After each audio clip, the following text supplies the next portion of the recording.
Si toi aussi tu galères à organiser tes missions, tes clients, ta gestion de projet, tu jongles à chaque fois entre Google Sheet, Notion, des emails et tu as l'impression que tout part en vrille. C'est normal, tranquille, respire. Dans cette vidéo, je vais te montrer comment est-ce que Airtable peut tout changer. En 25 minutes, je vais te montrer et t'apprendre les bases pour structurer ta donnée comme un pro, créer des mini-logiciels sans coder, automatiser des tâches existantes et connecter Airtable à tous tes différents outils, Slack, Gmail, ton site, ton CRM. Je vais t'expliquer simplement comment est-ce que tu vas pouvoir, avec des exemples concrets, créer ta première base Airtable, relier les différentes tables entre elles, automatiser des actions, bref, de quoi poser les bases solides pour ton business. Que tu sois freelance, agence ou que tu veuilles juste apprendre à maîtriser cet outil, cette vidéo est faite pour toi. Allez, c'est parti, on se retrouve tout de suite sur mon écran. Alright les amis, c'est parti, on se retrouve sur mon écran et je vais te montrer concrètement comment est-ce que tu vas pouvoir apprendre les différentes bases pour Airtable. Pour ceux qui ne me connaissent pas, je m'appelle Pierre Paris, je suis le CEO de Two Pizza Club, une agence qui accompagne les clients dans la mise en place d'agents IA et en particulier les agences de services entre 2 et 25 employés qui font entre 1 et 20 millions de chiffre d'affaires. Pour ceux qui veulent aller plus loin, on a créé un guide complet sur Airtable qui possède plus de 25 chapitres dans lequel tu vas retrouver toutes les ressources et les guides ultimes pour cela. Tu vas le retrouver ici dans notre groupe Premium, dans lequel on a appelé ça l'Académie d'agents IA, où tu vas pouvoir nous rejoindre pour récupérer notamment différentes masterclass sur Software, sur Airtable, sur N8N bien évidemment. Et on a toutes les semaines 3 lives dans lesquels on va t'accompagner sur N8N, sur Airtable, sur Software et sur la mise en place et la vente de tes premiers agents IA. Bien, c'est parti, revenons à nos moutons. Ici, on va regarder ensemble les différentes possibilités. Donc, la première chose que tu vas pouvoir faire avec Airtable, ça va être ici. Donc là, on te montre nos vraies données, le vrai Airtable qu'on utilise de notre côté par rapport à cet outil. On va te montrer comment est-ce qu'on gère notamment la création de nos différents contenus. Donc pour ça, on a un tableau sous la forme d'une vue Kanban et on va pouvoir centraliser toutes ces informations-là. Pourquoi c'est utile? Parce qu'on va pouvoir à la fois regarder si l'introduction elle est bien rédigée, si on a bien le lien des différents éléments et on va pouvoir surtout être en collaboration. Vous voyez ici, j'ai à la fois le responsable et en même temps ici les différentes channels. Donc on va pouvoir interagir avec les différentes personnes qui vont être en charge de la création de ces différents contenus. Ici, c'est une interface que j'ai faite aussi sur Airtable. Donc ça, c'est le Airtable que moi j'utilise d'ordre privé, enfin personnel. Ça s'appelle le Panam OS 2025. Donc j'y recentre tout ce que je fais. Mes projets, mes objectifs, la création de contenu, etc., etc. Et là, vous voyez, c'est un exemple de dashboard que j'ai qui est connecté directement à ma Oura Ring et qui me permet de savoir exactement est-ce qu'en ce moment je dors bien ou est-ce que je dors mal. Vous allez pouvoir aussi, dans la même veine que ces dashboards-là, avoir des dashboards par rapport à votre création de contenu. Donc là, vous voyez ici, c'est un exemple de comment j'organise ma création de contenu sur LinkedIn. Et j'en ai d'ailleurs fait une vidéo sur ma chaîne YouTube que je vous laisse aller visionner pour voir comment est-ce que j'arrive à m'organiser pour avoir du contenu toutes les semaines et surtout pouvoir utiliser un petit peu l'IA pour m'accompagner sur les derniers kilomètres de la rédaction. Là, vous voyez ici dans cette interface, on a des boutons où il y a écrit la Generate. C'est des boutons qui vont faire des calls API à ChatGPT et qui vont vous permettre directement de pouvoir rédiger une partie de votre post LinkedIn. Donc là, en l'occurrence, ici, j'ai écrit le contenu. Eh bien, je peux trouver ici une autre métaphore à ce contenu-là pour pouvoir en faire un autre post dans 6 mois, dans 3 mois. Ou bien ici, je peux lui demander d'écrire un draft du post en se basant sur ces informations-là. Il va alors envoyer une demande à ChatGPT qui va ensuite me renvoyer le contenu. Vous allez pouvoir avoir aussi des vues de cet ordre-là. Donc là, c'était une vue que j'avais organisée pour l'un des podcasts que j'ai, que vous pouvez aller écouter d'ailleurs, qui s'appelle Secret d'agence, qui permet d'interviewer différents CEO d'agences de services. Et voilà, donc là, on avait vraiment l'organisation de tout le podcast au même endroit, nous permettant ainsi de pouvoir voir quels sont les épisodes à tourner ou ceux qui ont déjà bien été tournés. Vous allez aussi pouvoir avoir des interfaces avec des dashboards. Donc là, en l'occurrence, c'est une étude marketing que vous pouvez mettre en place sur où en sont les différentes personnes par rapport à vos leads. Donc vous allez pouvoir les catégoriser en hommes, femmes, leur tranche d'âge, leur position, etc., etc. Donc vous allez pouvoir créer ce type de dashboard. Ça peut être des dashboards aussi financiers. Bref, vous allez avoir pas mal de choses.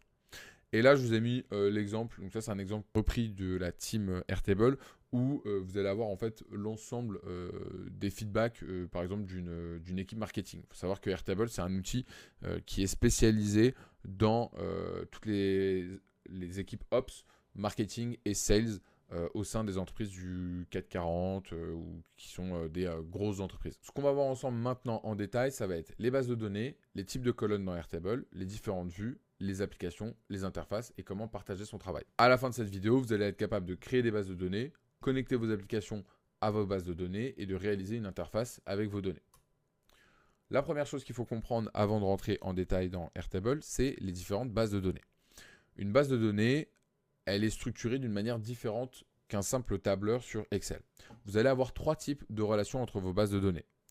Vous allez avoir les bases de données one-to-one, c'est-à-dire qu'à une personne va être associé un numéro de sécurité sociale. On ne peut pas avoir 2 Français sous le même numéro de sécurité sociale, on ne peut pas avoir 2 numéros de sécurité sociale associés au même Français. Donc, quand vous allez commencer à créer votre base, donc imaginons une base entre client, entreprise et mission, vous allez devoir décider quels sont les liens entre ces 3 différentes bases. Est-ce que c'est des liens one-to-one, one-to-many ou many-to-many?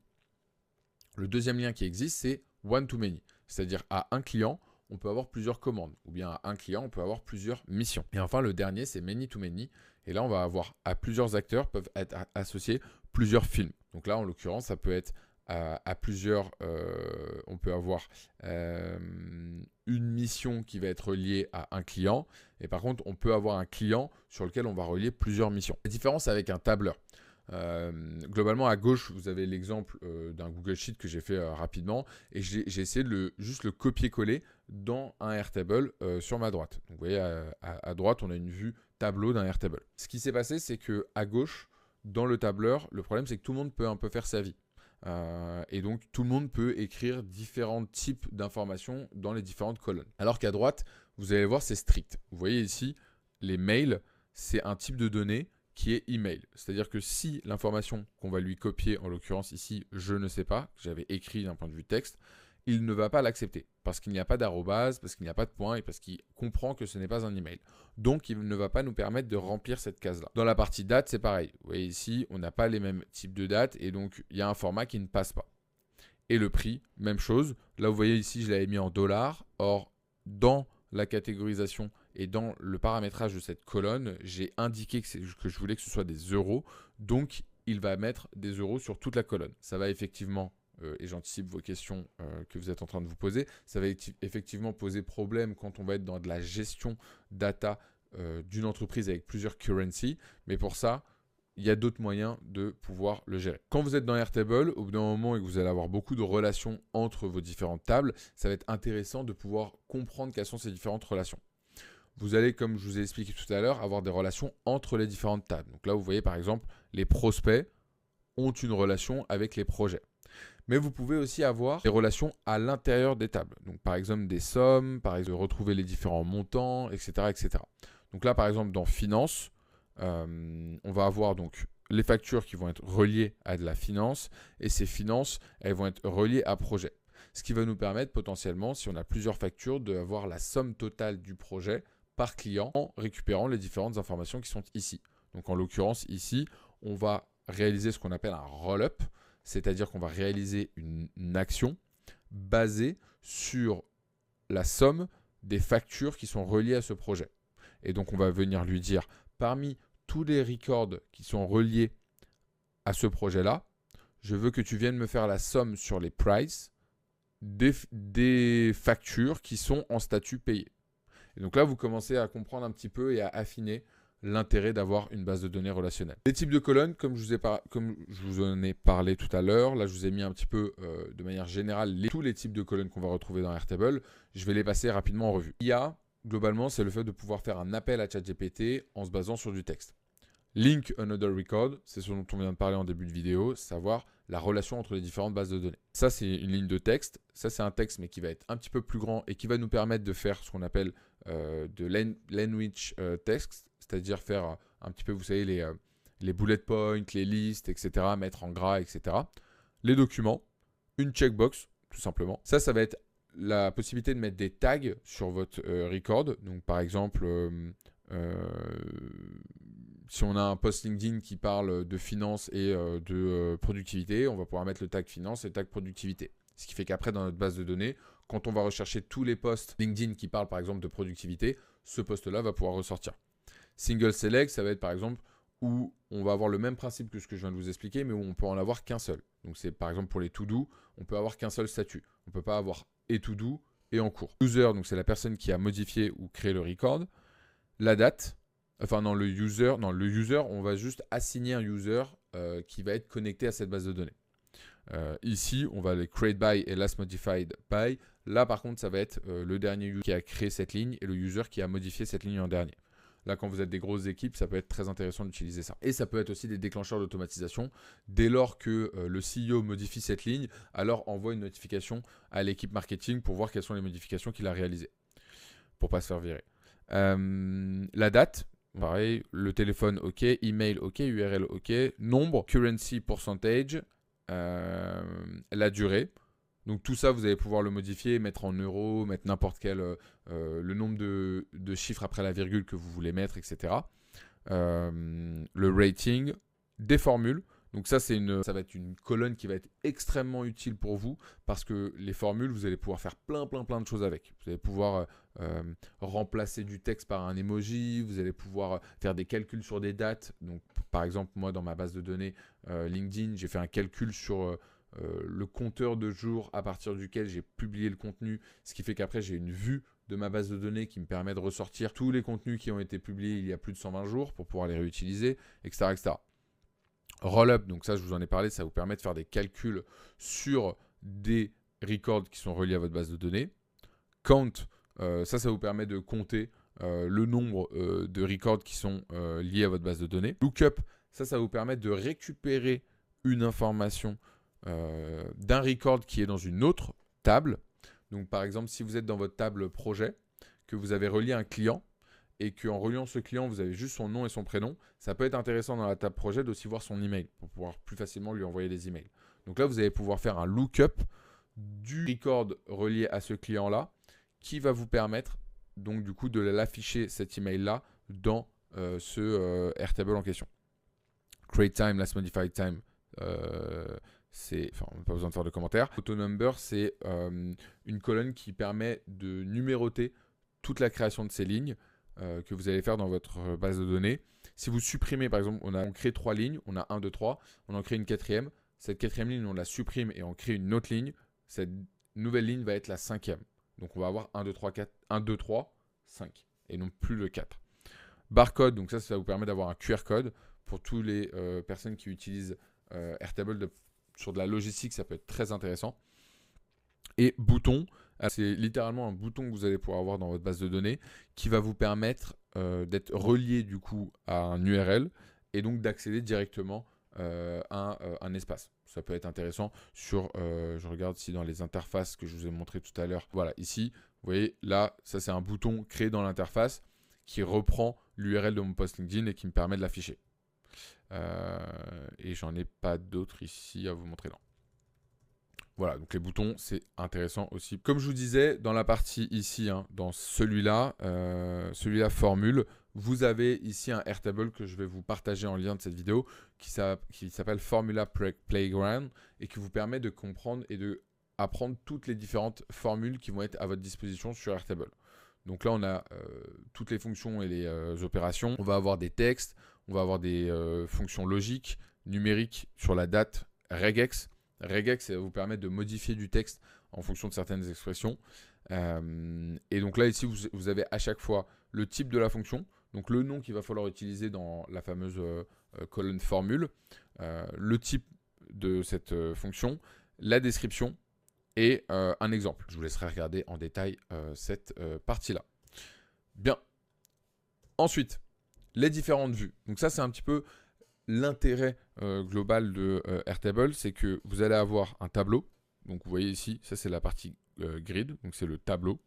Ce tableau-là, vous allez pouvoir le visualiser de différentes manières. Vous allez pouvoir le visualiser d'un point de vue calendrier. Donc s'il y a une date dans ce tableau, vous allez pouvoir placer les différents records dans un calendrier. C'est ce que j'ai utilisé pour les posts LinkedIn. Vous allez pouvoir le faire d'un point de vue galerie. Donc souvent quand il y a une image pour ce record, vous allez pouvoir utiliser une vue galerie. Vous allez pouvoir utiliser une vue Kanban Pour la vue Kanban, ça va vous permettre de faire de la gestion de projet un peu comme un Trello. Vous allez pouvoir avoir une vue timeline, donc ça hyper utile pour toutes les agences qui veulent voir à quel point les différentes personnes qui travaillent dans l'agence sont chargées ou non et quelles sont les dispositions des différents projets à garder en tête. Vous allez pouvoir avoir une liste, c'est une vue tableau mais un petit peu allégée. Vous allez pouvoir avoir un Gantt, donc ça pareil c'est pour de la gestion de contenu, enfin de la gestion de projet pardon, et quand vous allez avoir des dépendances entre les différents projets, vous allez pouvoir le voir de manière visuelle là-dessus. Et ici, ça, c'est les sections. Donc, ça vous permet de regrouper vos vues en fonction de différents éléments. Et enfin, vous allez avoir une vue formulaire pour pouvoir ajouter de l'information dans vos tableurs en utilisant un formulaire. Donc, je vais vous montrer un petit peu un exemple pour rentrer un peu dans le concret maintenant que vous avez les bases. On va faire Start from Scratch. Donc là, on va créer une base de données que je vais appeler exemple YouTube. Donc là, on rentre directement dans notre Airtable. Donc vous voyez ici, on a notre première table. On va pouvoir en ajouter ici en cliquant là. Et on va pouvoir en ajouter soit à partir d'une autre source. Vous voyez, hein, c'est vraiment un élément, c'est vraiment un outil hyper intelligent et surtout connecté à plein d'autres outils. On va pouvoir donc connecter avec différentes sources ou bien on va pouvoir les importer de manière manuelle from scratch par exemple. Là ici, donc vous avez la possibilité de changer les différentes colonnes. Donc là, vous allez ici... Là, toutes les différentes colonnes dont je vous ai parlé au début de la vidéo. Là, les différentes vues. Donc, par exemple, vous voyez, regardez ce qu'on va faire. On va faire Create with AI, Content, Management, Instagram. Voilà, tac, tac, tac. Donc ça, c'est un AI Assistant. Un peu comme dans tous les nouveaux outils qu'on a maintenant. Ils vont vous permettre clairement de vous aider, créer un peu des lignes, etc., etc. Voilà. Ça prend un petit peu trop de temps. On va pas le faire comme ça. On va mettre ici, par exemple, exemple 1, exemple 2, etc. Là, vous voyez, si vous cliquez sur calendrier, il va vous demander de créer une nouvelle colonne date. Donc, on va juste faire comme ça. Et là, vous allez pouvoir disposer les deux nouveaux records que je viens de créer dans un tableau. Et vous voyez, ici, si je reviens, Start Date, il a mis à jour aussi les deux différentes lignes. Donc, quand vous allez pouvoir commencer un petit peu à jouer avec ces éléments-là, vous allez pouvoir comprendre la puissance des bases de données. La vue galerie, donc qui va ressembler à ça. La vue Kanban, là, il va me demander un statut. Donc, on va prendre par exemple celui-là. Vous voyez, hop, je les change. Si je reviens là, tac, les statuts ont été créés. Timeline, donc là, on va faire ça par exemple. Voilà, on va avoir la vue liste. Donc, comme je vous ai dit, c'est un tableau, mais un petit peu amélioré. C'est-à-dire, visuellement, ça va être différent. Et on va avoir enfin une vue forme. Donc, en gros, la vue forme, c'est vraiment pas mal. Si vous voyez le tableau que je viens de créer, il m'a automatiquement créé un formulaire que je vais pouvoir partager avec l'extérieur et qui va me permettre de remplir les informations dans ma base de données directement. Et enfin, du coup, la partie section, où là, vous voyez, on va pouvoir rajouter des nouvelles sections et on va pouvoir déplacer les différentes vues à l'intérieur de ces sections. C'est pas mal pour l'organisation. Sachez, bon, j'ai pas le temps de tout vous montrer dans cette vidéo parce que je veux vraiment que vous puissiez ensuite prendre en main l'outil et aller plus loin, notamment avec la masterclass qu'on vous a préparée dans le groupe. Mais ici, sachez que vous allez pouvoir changer le type de collaboration. Donc, c'est-à-dire, est-ce que vous acceptez que des personnes viennent modifier cette vue? Est-ce que c'est une vue qui est uniquement pour vous? Ou est-ce que c'est une vue qui va être lockée? C'est-à-dire qu'une fois que vous l'avez paramétrée, vous la bloquez pour que plus personne ne puisse venir gérer cette vue-là. Ok? Bien, là je vous avais préparé notamment aussi un exemple. Donc dans la partie contenu, si je vous montre un exemple un tout petit peu plus concret, donc là vous avez ici l'ensemble de mes posts, vous voyez, avec des différents tags, etc. Vous allez pouvoir voir une vue calendrier, vous allez voir une vue galerie. Donc là en l'occurrence, j'avais fait par rapport à ça, mais je peux faire par rapport à mes posts LinkedIn. Vous voyez, va pouvoir filtrer les différentes informations. Dès qu'on clique dessus, tac, on a les différentes data de notre tableau. Donc voilà. Ensuite, vous allez avoir les applications, les apps dans Airtable. C'est globalement des modules qui vont vous venir un petit peu donner des super pouvoirs à votre application. Donc ça va pouvoir faire un petit peu des visuels, donc des charts.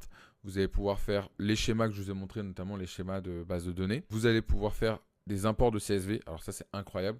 Une fois que vous avez créé votre tableau, vous allez prendre des CSV, vous allez pouvoir les importer dans votre Airtable en venant mapper les différentes colonnes entre elles. Bref, vous allez avoir pas mal d'éléments, notamment aussi des scripts qui sont super puissants. Il y en a un que je trouve juste incroyable, c'est celui-là, Convert URL to Attachment. Si vous avez des URL d'images dans un tableau et que vous voulez les transformer, justement télécharger ces images, vous faites une colonne URL, et ensuite vous faites une colonne attachment, vous utilisez ça, vous lui indiquez quels sont les URL et quels sont les attachments, vous appuyez sur lancer le script, et là il va aller directement sur internet, récupérer les images et venir les upload dans votre Airtable. Donc ça c'est ultra puissant. Et je regarde lequel j'utilise aussi beaucoup. Donc ça permet aussi de le faire dans l'autre sens, des attachments, créer des URL.